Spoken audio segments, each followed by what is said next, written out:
If you are over 60 and you have ever looked down at your ankles at the end of the day and noticed they look a little puffier than they used to, or you have felt that strange tiredness that creeps in an hour after breakfast, I want you to listen carefully, because what I am about to share is not a miracle, and it is not a cure, but it might be one of the simplest, safest, most overlooked habits you can start tomorrow morning. This is not about fear. This is about understanding the signal your body is sending you. Many of you have been told that once your blood sugar starts drifting upward, or once a doctor mentions the word kidneys in the same sentence as diabetes, the road only goes one direction.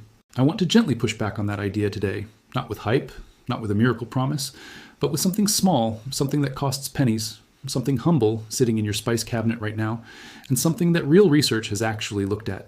Let me explain what is actually happening inside your body, because once you understand the reason, the solution starts to make sense. I want to be honest with you from the very first minute, because trust matters more to me than views.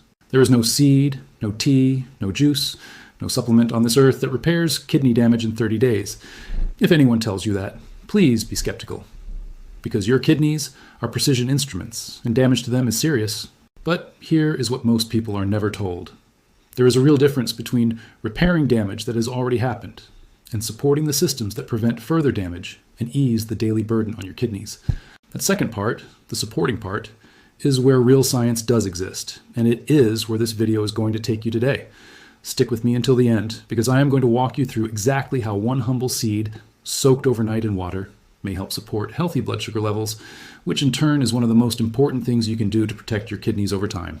And later in this video, I will show you the part most people get completely wrong when they try this seed, the mistake that makes it useless, and the simple fix that makes all the difference. Let's talk for a moment about what is actually going on inside your body as you get older, especially if you have diabetes or you are watching your blood sugar numbers creep up year after year. Your kidneys are two fist-sized organs sitting just below your ribcage, and inside each one are about 1 million tiny filtering units called nephrons. Think of your kidneys like a very fine coffee filter that has been working non-stop, 24 hours a day, for 60, 70, 80 years. Every single day, your kidneys filter about 50 gallons of blood, pulling out waste, balancing your fluids, and keeping the good stuff, like protein, circulating in your body where it belongs. Now here is what happens when blood sugar runs high for a long period of time. Excess sugar in the bloodstream is like having grit and sediment constantly running through that delicate coffee filter. Over months and years, this can damage the tiny blood vessels inside the filtering units. Researchers have found that this process, called diabetic nephropathy, develops slowly and quietly, often without any pain at all, which is exactly why so many people do not notice anything is wrong until a routine blood test shows it.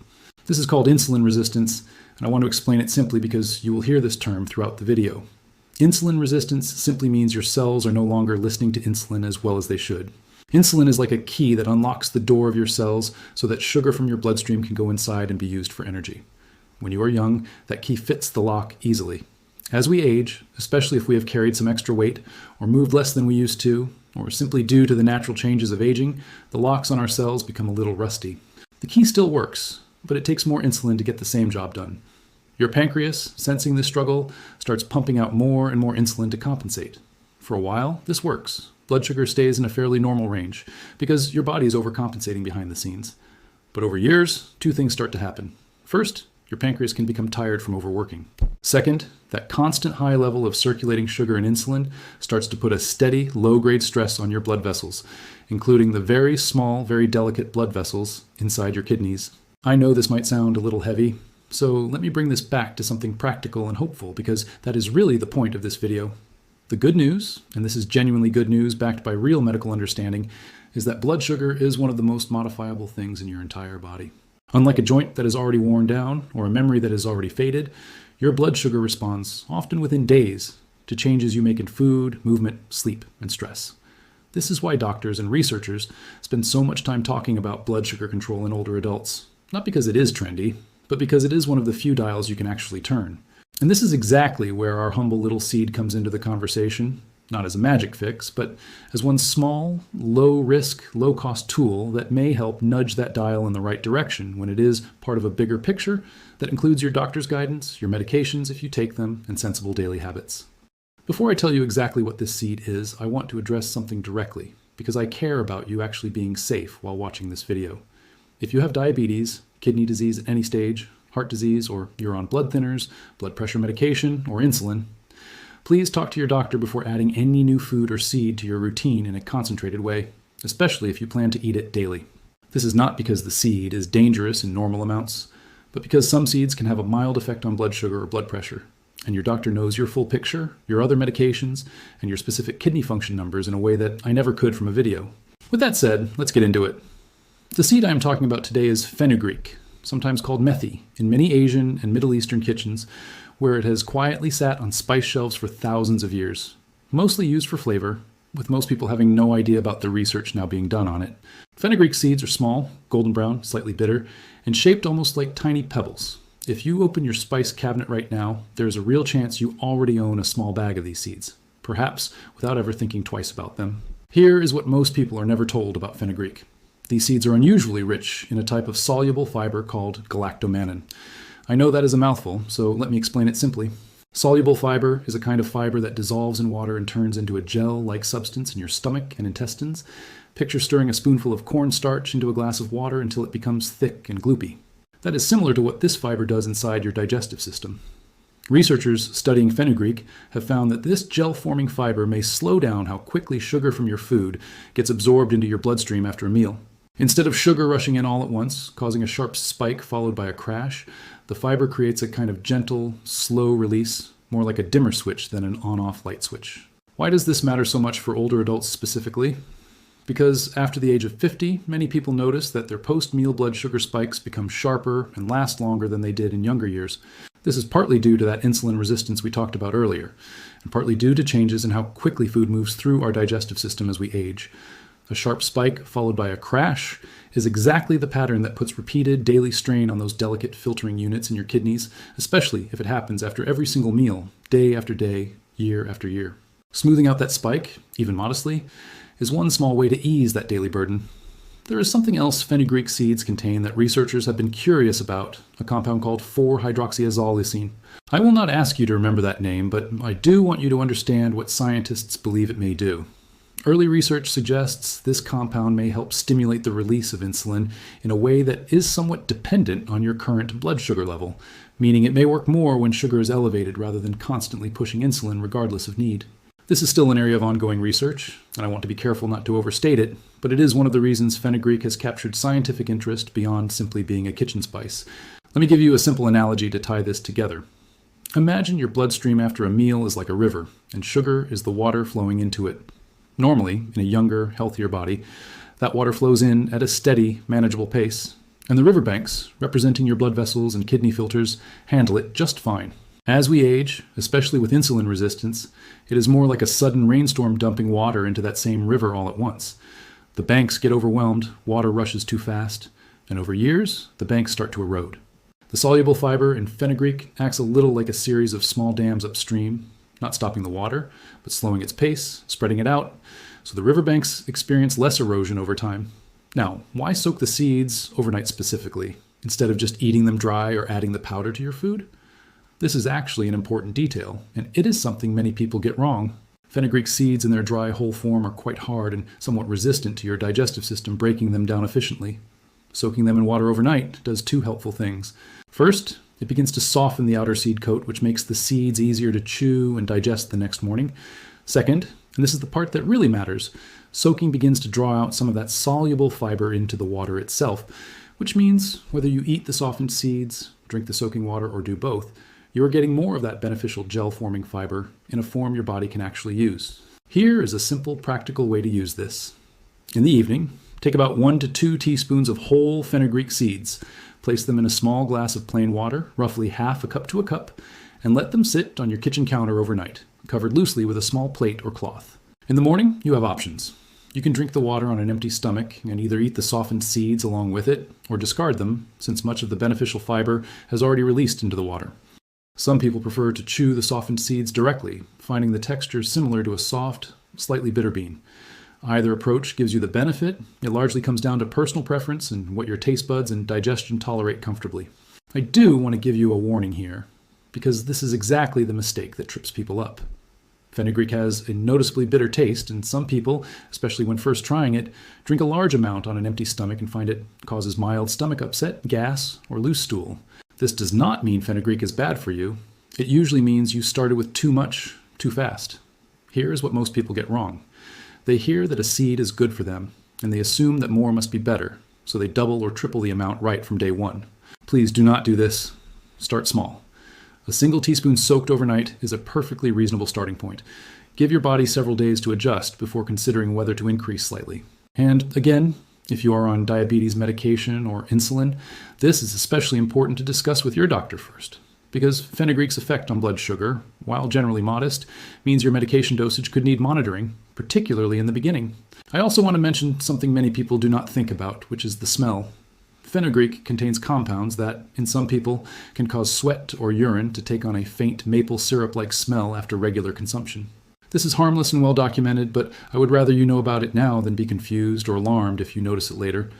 But this is only half the story, because blood sugar smoothing is just one piece of how this humble seed may support your kidneys indirectly. There's a second mechanism I want to walk you through, because it surprises almost everyone who hears it for the first time. Beyond its effect on blood sugar, fenugreek has been studied for a mild, supportive effect on cholesterol levels, specifically a modest reduction in LDL cholesterol, sometimes called the less helpful type of cholesterol, in some research involving regular consumption over several weeks. Why does this matter for your kidneys? Because the blood vessels feeding your kidneys are just like every other blood vessel in your body. They can be affected by the same buildup processes that affect blood vessels in your heart and brain. Healthier blood vessels throughout your body generally mean healthier blood flow into the kidneys, which is part of the bigger picture of supporting kidney health over the long run. I want to be careful here and say clearly that this effect, where studied, tends to be modest, not dramatic, and it should never be thought of as a replacement for cholesterol medication if your doctor has prescribed one.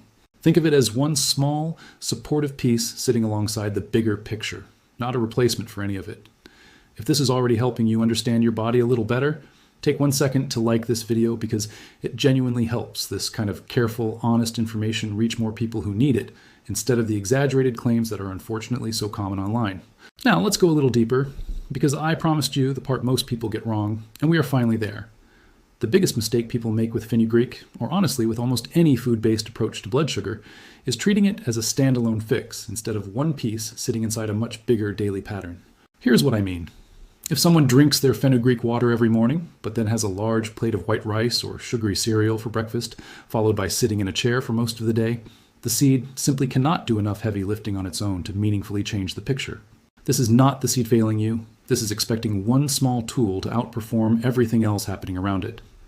Let me explain what is actually happening inside your body when food, movement, and sleep all work together, because this is where the script gets smarter than most health videos you have probably seen. When you eat a meal, your blood sugar rises as a normal expected response. How high it rises and how quickly it comes back down depends on several layered factors working together. The fiber and protein content of your meal slows absorption, similar to what we discussed with fenugreek. The order in which you eat your food matters too.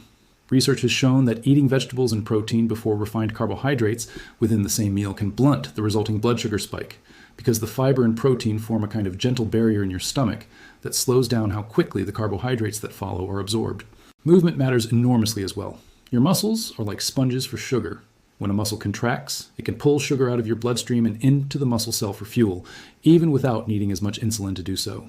This is why a short, gentle walk after a meal, even just 10 to 15 minutes around your home or yard, has been shown in research to meaningfully reduce the blood sugar spike that follows eating, sometimes by a noticeable margin. Sleep plays a role too, because poor or insufficient sleep has been shown to worsen insulin resistance the very next day, meaning a single bad night's sleep can make your body temporarily worse at handling the very same meal you handled just fine the day before. When you put all of this together, soaked fenugreek seeds in the morning, a thoughtful order to your meals, a short walk after eating, and reasonably consistent sleep, you're not relying on any single miracle ingredient. You're creating a layered pattern where each piece supports the others, and the cumulative effect on your blood sugar, and therefore on the long-term workload placed on your kidneys, becomes far more meaningful than any single piece could achieve alone. This is the deeper truth that most videos skip over because it is less exciting than a single magic seed, but it is the honest picture, and I think you deserve the honest picture. I also want to spend a moment talking about hydration, because it ties directly back to those kidney filters we discussed earlier, and it is something almost nobody mentions in the same breath as blood sugar. Your kidneys need adequate water to do their filtering job efficiently. When you are even mildly dehydrated, which becomes more common as we age because our sense of thirst naturally becomes less sharp, your blood becomes slightly more concentrated, and your kidneys have to work harder to filter the same waste products through less fluid. Interestingly, that overnight glass of Fenugreek water does double duty here. Not only are you getting the soluble fiber benefit, you are also starting your day with a meaningful dose of hydration before you have even had your morning coffee or tea, which for many older adults is actually their very first significant water intake of the day. Let's talk about sodium too, because this connects directly to kidney health in a way that is often misunderstood. Many people believe that salt itself directly damages the kidneys, but the more accurate picture is that excess sodium raises blood pressure over time in people sensitive to it. And high blood pressure, sustained over years, places significant strain on those same delicate filtering units we discussed at the beginning of this video.